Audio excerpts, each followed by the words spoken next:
আমার আবার সবকিছু না গরম গরম খেতে ভালো, কিন্তু আজকে খাবো, করে করুক। গুড মর্নিং বন্ধুরা, প্রতিদিন আমার সাথে চ্যানেলে তোমাদের সবাইকে স্বাগত। কেমন আছো তোমরা? নিশ্চয়ই খুব ভালো আছো। আমিও খুব ভালো আছি, শরীরটা একটু ঠিক আছে মানে আগে থেকে। তো আজকে এই যে দেখো এত বেলা হয়ে গেছে, এখনও কিছু খাইনি, কিন্তু আজকে ঘুম থেকে উঠেছি হচ্ছে 8:30। আর ঘুমটা ভাঙেনি। আমি ভাবছি কি মানে এত নিস্তব্ধ না, আমি ভাবি কি মনে হয় ভোর, এখন ঘড়ির দিকেও তাকাই না। তো উঠে দেখি, উঠে ভেবেছি কি আরেকবার গিয়ে শুয়ে পড়ি, আবার ঘড়ির দিকে তাই করে বাপরে 8:30 বাজে কী শোবো। আর তারপর তো হলো কাজকর্ম শুরু করলাম। আর নাতিনের যে জামাটা মোজাটা এগুলো সুতো ফুতো কাটা, তারপর বোতাম লাগানো, সব কিছু আজকে মানে আমি বলছি আজকে আমি রেডি করে পাঠাবোই এইটা। তো ওইটাই সকাল থেকে রেডি করলাম। আর ঠোঁটটা কেমন শুকিয়ে শুকিয়ে যাচ্ছে, মানে ভিতরে ভিতরে জ্বর আসছে নাকি কে জানে। তারপরে ওইটা হচ্ছে রেডি করে ছেলেকে দিয়ে পাঠালাম। তারপরে এই যে স্নান পুজো করে নিচে আসলাম। আর কেন এত দেরি হচ্ছে বলো তো? আলুর পরোটা, কালকে যে আলুগুলো ছিল মানে যেটা মশলাটা বানিয়েছিলাম ওটা দিয়ে ছেলেকে আজকেও বানিয়ে দিলাম, আর আমার জন্য বানালাম, পিতের জন্য। 9টা বানাতে টাইম লাগে না আলু ভরে ভরে বলো।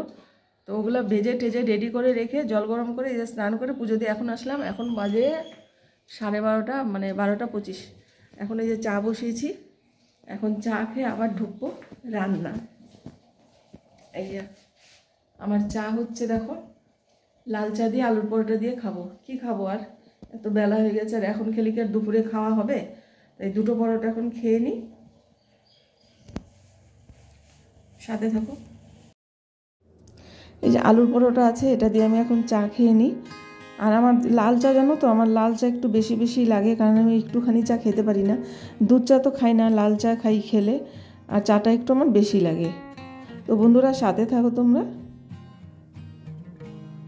আমাদের আর কি আছে বলো, মানুষের জীবনে এই তো সকালভাবে ওঠো, রান্না করো, খাও, স্নান করো, ঘুমাও, আবার খাও সকালে উঠে, এই তো আর কি।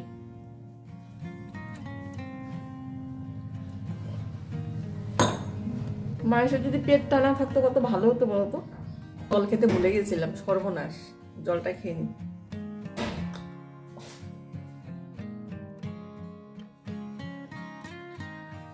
খালি পেটে আমি সকালবেলা 1 গ্লাস জল খাই অনেক সকালে, কিন্তু আজকে কি হচ্ছে বলতো, কাজের তালে ভুলেই গেছি।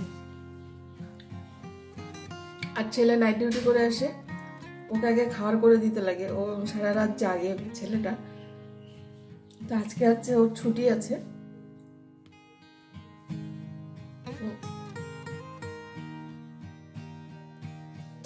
রাত্রেবেলা আবার আজকে 1 বেলার জন্য রান্না করব।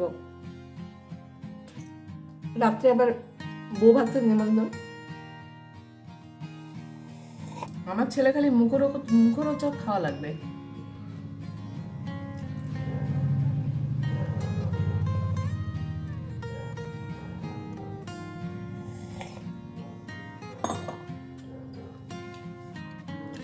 মাছ আছে,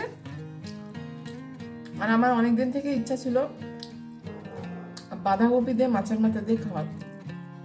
আমি বাঁধাকপি বিশেষ খাই না, ওই যে পা ব্যথা করে, কিন্তু আজকে খাবো, করে করুক। আমার যেটা ইচ্ছা হবে ওইটা খাবো, পরে কষ্ট পেতে হয় এটাই।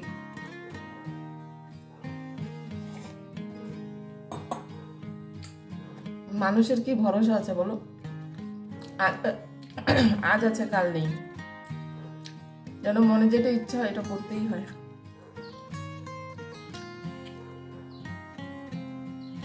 ছেলেকে না করি মাছের তেল আনবি না, তবে তেলটা এনেছে এত দারুণ, একদম সাদা, মানে কালোর কোনো অংশ নেই যে তিতা হবে বা কিছু হবে। সাধারণত মাছের তেল কোনো কোনো সময় তিতা লাগে, কিন্তু এই তেলটা এত ভালো ছিল, মানে খুবই ভালো ছিল। তো চাল ভিজিয়ে দিয়েছিলাম, ওই চালের বাটা দিয়ে করেছি, এত সুন্দর মরমরা হয়েছে না, খুব মরমরা হয়েছে। তো বাসন বেরিয়েছে, এই বাসনগুলো মেজে ফেলি। আর এই বেসিনের মধ্যে বাসন থাকলে না আমার একটু ভালো লাগে না, মানে কেমন যেন লাগে, জাম জাম লাগে, মানে মেজে ঠেজে সুন্দর পরিষ্কার করে রাখবো, ওটাই আমার ভালো লাগে। আর বেসিনটা তো না হলেও দিনের মধ্যে 2-3 বার মাজাই হয়। আর এই ডাল রান্না করেছি, তো এর জন্য কী করলাম, পাঁপড় ভাজলাম না, ছেঁকে নিলাম পাঁপড়, ছেঁকা পাঁপড়ই আমার বেশি ভালো লাগে।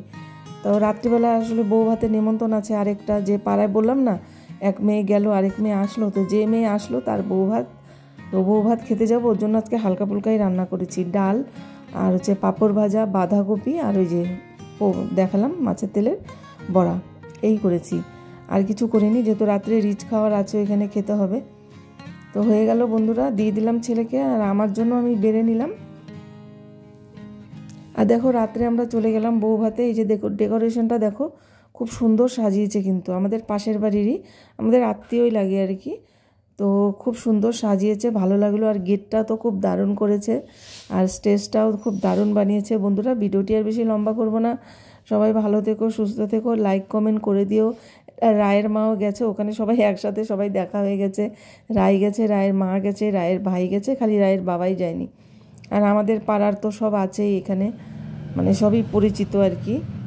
ওই দেখো গেটটা কি সুন্দর করেছে, খুবই সুন্দর করেছে, একদম টাটকা ফুলের গেট, কাশফুল আর রজনীগন্ধার আর গোলাপের গেট করেছে, মানে বিশাল বড় জায়গা এটা, বুঝেছো, মানে একদম অনেক বড়, অতিথি পথের সাথে এখানে, মানে এই ভবনটার নাম, এখানে সবাই ভাড়া টাড়া নেয়, খুবই সুন্দর সাজিয়েছে। আমাদের রায়ের বিয়েও এখানেই হবে, এইটাই বুক করা আছে, এখানেই হবে। তো বন্ধুরা আজকের জন্য ভিডিওটি এখানেই শেষ করলাম, গুড নাইট, সবাই ভালো থেকো।